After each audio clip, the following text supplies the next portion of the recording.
ಹೇಳಿದ್ರೆ ಮನೇಲಿರ್ಬೇಕು. ನನ್ನ ರಾಜಕಾರಣ ಮಾಡುವಂತ ಬಂದು ಯಾರು ಹೇಳಿದಾರ? ನಾನು ಸೇವೆ ಮಾಡ್ಬೇಕು, ಜನರ ಸೇವೆ ಮಾಡ್ಬೇಕು, ಸಮಾಜಕ್ಕೆ ಕೆಲಸ ಮಾಡ್ಬೇಕು ಅಂತ ಹೇಳಿ ಬಂದಿದ್ದೀನಿ. ಅದ್ರ ನಡುವೆ ಎಲ್ಲಾ ರೀತಿಯಾದಂತ ಸಂಘರ್ಷಗಳಿರ್ತ. ಸಂಘರ್ಷವನ್ನ ಮೀರಿ ಪಕ್ಷದಲ್ಲಿ ಉಳಿದಿ ಪಕ್ಷವನ್ನ ಕಟ್ಟಿ ಜನರ ಪ್ರೀತಿಯನ್ನು ಗೆಲ್ಲೋದೇ ರಾಜಕಾರಣ. ಆ ರಾಜಕಾರಣ ಎಲ್ಲರಿಗೂ ಗೊತ್ತಿದೆ. ಬಹಳ ಇನ್ನೋಸೆಂಟ್ ಆಗಿ ಮಾತನಾಡೋದು ಬೇಡ. ಅವ್ರವ್ರ ರಾಜಕಾರಣ ಅವ್ರು ಮಾಡಿದ್ದಾರೆ. ಟಿಕೆಟ್ ಕೊಟ್ರೆ ಪಾರ್ಟಿ ಒಳ್ಳೇದು, ನಾನು ಹೇಳಿದವ್ರು ಜಿಲ್ಲಾಧ್ಯಕ್ಷ ಮಾಡೋರು ಪಾರ್ಟಿ ಒಳ್ಳೇದು, ಇಲ್ಲಾಂದ್ರೆ ಪಾರ್ಟಿ ಒಳ್ಳೇದಿಲ್ಲ ಅಂದ್ರೆ ಎಲ್ಲಾ ಟೈಮಲ್ಲೂ ಒಳ್ಳೇದಾಗಕ್ಕಲ್ಲ. ಕೆಲವು ಟೈಮು ತಂದೆ ತಾಯಿಗಳೇ ಮಕ್ಳಿಗೆ ಏನಾದ್ರು ಹೇಳ್ಬೇಕಾದ್ರೆ ಒಂದು ಮೊಬೈಲ್ ಕೊಡ್ಸೋರು, ಲ್ಯಾಪ್ಟಾಪ್ ಕೊಡ್ಸ್ಬೇಕಾದ್ರೆ ಮುಂದಿನ ಸರಿ ಕೊಡ್ಸೋಣ ಅಂತಾರೆ. ಯಾಕಂದ್ರೆ ಎಲ್ಲಾ ಕೊಡ್ಸೋರು ಹೇಳಿದ್ ಮಾತು ಕೇಳಲ್ಲ ಅಂತ ಹೇಳಿ ಹಂಗ ಇದೆಲ್ಲ ಟೆಸ್ಟಿಂಗ್ ಪೀರಿಯಡ್ ಇರುತ್ತೆ.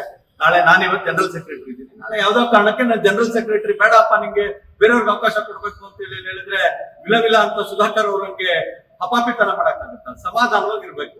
ರಾಜಕಾರಣದಲ್ಲಿ ಅತ್ಯಂತ ಅವಶ್ಯಕವಾಗಿರುವಂತ ವಿಚಾರ ಯಾವ್ದಾರು ಇದ್ರೆ ಅದು ಸಮಾಧಾನ. ಆ ಸಮಾಧಾನ ಸುಧಾಕರ್ ಅವ್ರಿಗಿರ್ಲಿ. ಇದು ಯಾವ್ದು ಮೂವಿ ಅಲ್ಲ.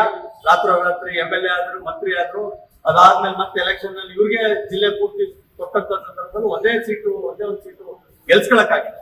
ಈಗ ವಿಜೇಂದ್ರ ಅವರ ಶಕ್ತಿ ಬಗ್ಗೆ ಮಾತನಾಡ್ತಾರೆ. Too early.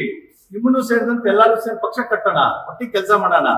ನೀವು ಹೇಳಿದ್ದನ್ನು ಕೇಳಲಿಲ್ಲ ಅಂದ ತಕ್ಷಣ ಪಕ್ಷದವ್ರು ಸರಿ ಇಲ್ಲ ಅಂತ ಹೇಳಿ ಹೇಳೋ ಮನೋದವ್ರನ್ನೇ ದಯಮಾಡಿ ಬದಲಾವಣೆ ಮಾಡ್ಕೊಳ್ಳಿ ಅಂತ ಹೇಳಿ ಅವ್ರ ಕಿವಿ ಮಾತು ಹೇಳ್ತೀನಿ. ಅವ್ರ ಮಾತೆತ್ತೂರು ದೊಡ್ಡವ್ರ ಹೆಸರು ಹೇಳ್ತಾರೆ. ಸನ್ಮಾನ್ಯ ನಡ್ಡಾಜಿ ಅವರು, ಸನ್ಮಾನ್ಯ ಸಂತೋಷ್ ಜಿ ಅವರು, ಗೃಹ ಸಚಿವರು ಮತ್ತು ಪ್ರಧಾನ ಮಂತ್ರಿಗಳು ಸಮ್ಮುಖದಲ್ಲಿ ಆಯ್ಕೆ ಮಾಡಿ ವಿಜೇಂದ್ರ ಅವ್ರನ್ನ ರಾಜ್ಯಾಧ್ಯಕ್ಷರು ಮಾಡ್ತಾರೆ. ಹಾಗಾಗಿ ಅವ್ರಿಗೆ ಗೌರವ ಕೊಡ್ತೀನಿ ಅಂತ ಹೇಳಿ ಹೇಳಿದ್ರೆ ವಿಜೇಂದ್ರ ಅವ್ರ ನಾಯಕತ್ವವನ್ನು ಒಪ್ಪಿಕೊಂಡು ಪಕ್ಷದಲ್ಲಿ ಕೆಲಸ ಮಾಡುವಂತದ್ದಾಗ್ಲಿ ಅಂತ ಹೇಳಿ ಅವರಲ್ಲಿ ವಿನಂತಿ ಮಾಡ್ತೀನಿ. ಅವರು ಕೂಡ ಶಾಸಕರಾಗಿ ಒಳ್ಳೆ ಕೆಲಸವನ್ನು ಮಾಡಿದ್ರು. ಅವರಿಗೆ ಪಕ್ಷದಲ್ಲೂ ಕೂಡ ಭವಿಷ್ಯ ಇದೆ ಅನ್ನೋ ಕಾರಣಕ್ಕೆ MP ಸೀಟ್ ಕೊಟ್ಟಿರೋದು. ಮತ್ತೊಮ್ಮೆ ಪುನರುಚ್ಚಾರ ಮಾಡ್ತೀವಿ. ಹಾಗಾಗಿ ಸಮಾಧಾನದಿಂದ ಇರ್ಬೇಕು ಅಂತ ಹೇಳಿ ನಿಮ್ಗಳ ಮೂಲಕ ವಿನಂತಿಯನ್ನ ಮಾಡ್ತೀವಿ, ಕಾರ್ಯಕರ್ತರ ಪರವಾಗಿ. ಲೇಟೆಸ್ಟ್ ಹಾಗೂ ಇಂಟ್ರೆಸ್ಟಿಂಗ್ ಸುದ್ದಿಗಳಿಗಾಗಿ ಬಾಸ್ ಟಿವಿ ಕನ್ನಡ ಚಾನೆಲ್ನ ಸಬ್ಸ್ಕ್ರೈಬ್ ಮಾಡಿ. ಹಾಗೆಯೇ ಬೆಲ್ ಐಕಾನ್ ಪ್ರೆಸ್ ಮಾಡಿ. ಇದರ ಜೊತೆಗೆ ಫೇಸ್ಬುಕ್, ಇನ್ಸ್ಟಾಗ್ರಾಮ್, X ನಲ್ಲೂ ಮಿಸ್ ಮಾಡದೆ ಫಾಲೋ ಮಾಡಿ.